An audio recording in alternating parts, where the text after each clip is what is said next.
7 хоног болгоны баасан гарагт бид нэр тэгш боломж, тэгш хариуцлага болон тогтмол хүргэж байгаа. Тэгэхээр энэ булангараа дамжуулаад гендерийн эрх тэгш байдлыг хангах тухай хууль болон бодлого хөтөлбөрийг хэрэгжүүлэх олон нийтэд нэгдсэн мэдээллийг түгээн дэлгэрүүлэх ийм зорилгыг агуулж байна. Тэгэхээр энэ тухай мэдээллийг хөтлөгч Инх баяр та бүхэнд өргөжлүүлэн хүргэнэ.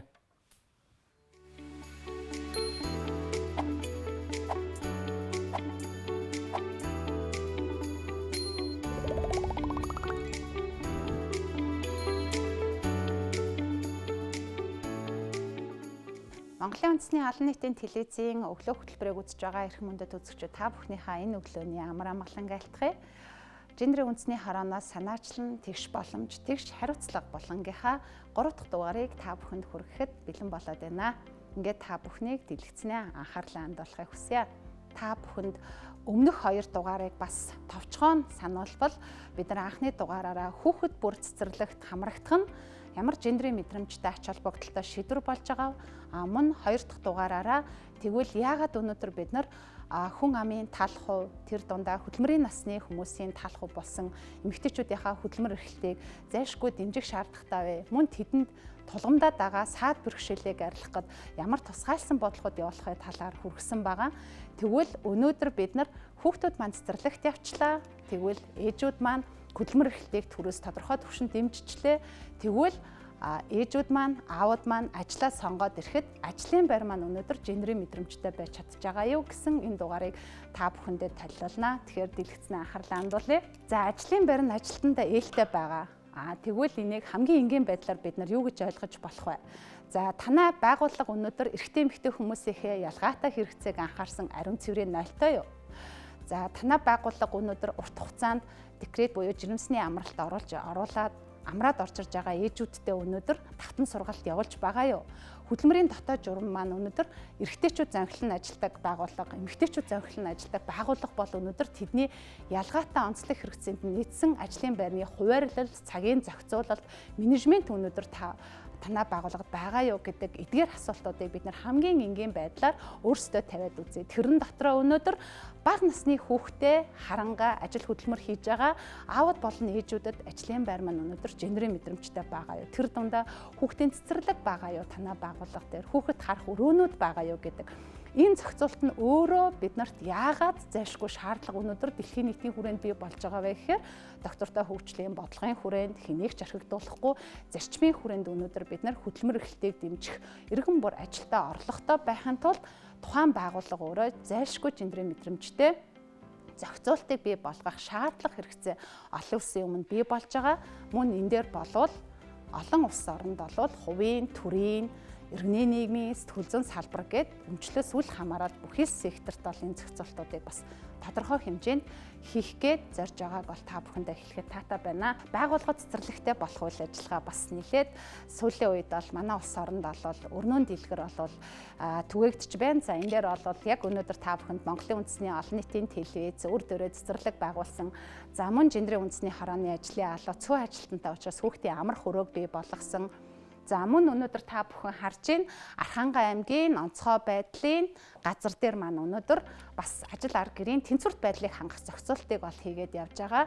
За, энийг бол гендерийн хорооноос бол сайн туршлага хэмээн тодорхойлж байгаа. Энэ учир нь юу вэ гэхээр ерөн төрийн тусгай албан хаагчид бол тухайн орон нутагт бол томилогдож очдог байгаа. Тэгэхээр тэдгээрийн гэр бүл орлоготой байх, хүүхдүүдийн бас сургууль шилжих асуудалд бол нэлээд ийм асуудлууд гардаг. Тэгэхээр энэ дээр болвол онцгой байдлын газар болвол яаж байгаа вэ гэхээр томилогдоод ирж байгаа эмэгтэйчүүд болон эрэгтэйчүүдийг орлоготой байх талаас нь хоршоосон хөдөлмөр эрхлэлтийг дэмжих үйл ажиллагаа. За, мөн ээлжтэй, жижүүртэй байгаа аав ээжүүдийн хүүхдүүдийг бас нэгдсэн журмаар нэг сургуульд хамруулж тэдгээрийг авах, ажлын байран дээр байлгах, хичээл номыг нь хийлгэх юм зохицуултуудыг бас хийснээрээ үндэсний хэмжээнд бас сайн туршлага болж гендерийн хорооноос бол зарлагдсан байгаа.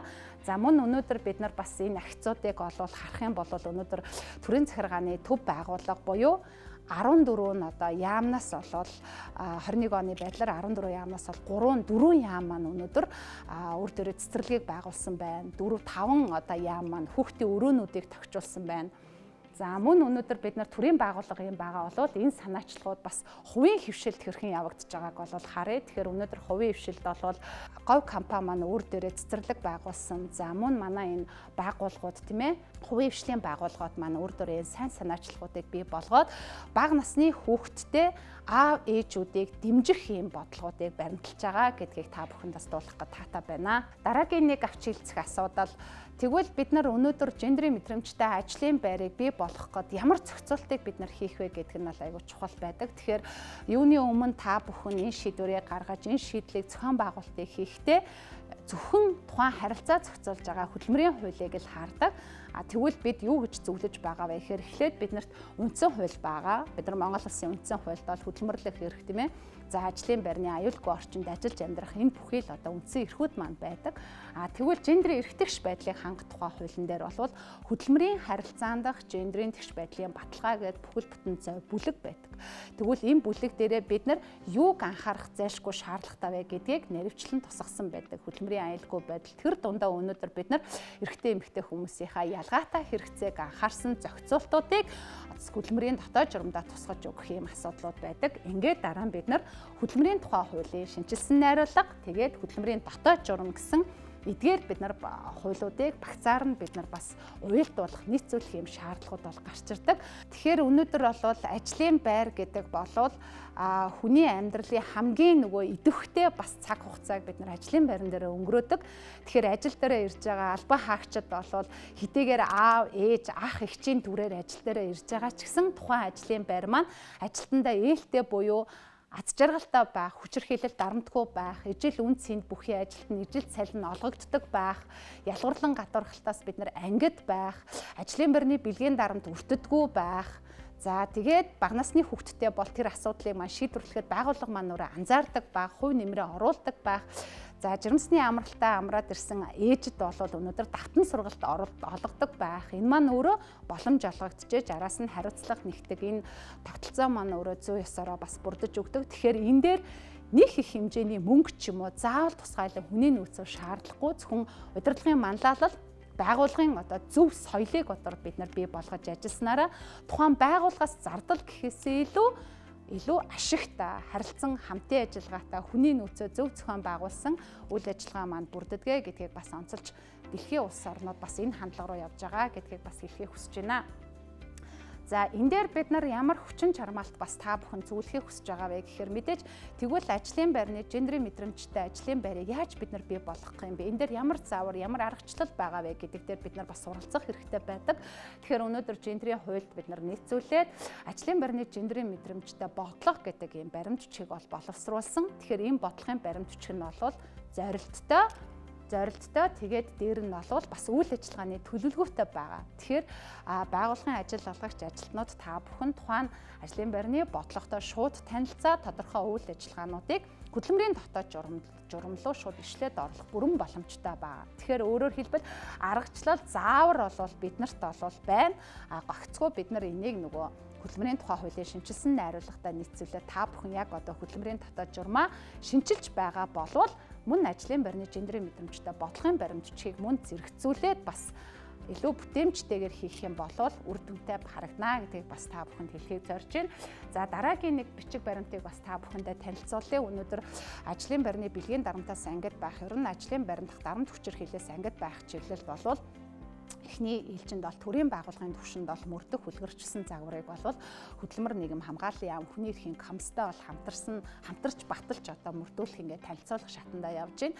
Тэгэхээр энэ үлгэрчсэн загварыг бол манай тухайн байгууллагуудын хүний нөөц ажийн хөдөлмөрийн дотоод журмынхаа зохион байгуулалт хэрэгжилтийг хариуцж байгаа албан хаагч газар хэлтэс маань энийг бас өөрсдийнхээ гарын авлага болоод ширээний ном болгоод за мөн энэ ажлын байрны гендрийн мэдрэмжтэй бодлогын баримт бичгийг нийцүүлээд хөдөлмөрийн дотоод журмаа бас шинчилж энэ хүрээндээ ажлын байраа зохион байгуулахыг одоо та бүхэндээ болов зөвлөж байна. Ер нь гендрийн мэдрэмжтэй ажлын байрыг олвол бид нар дэлхийн улс орнууд илүү яагаад онцолж байгаа бэ гэхээр өнөөдөр бид нар нийгэмд эрэгтэй эмэгтэй хүмүүс маш олон дүрээр бол ажилладаг.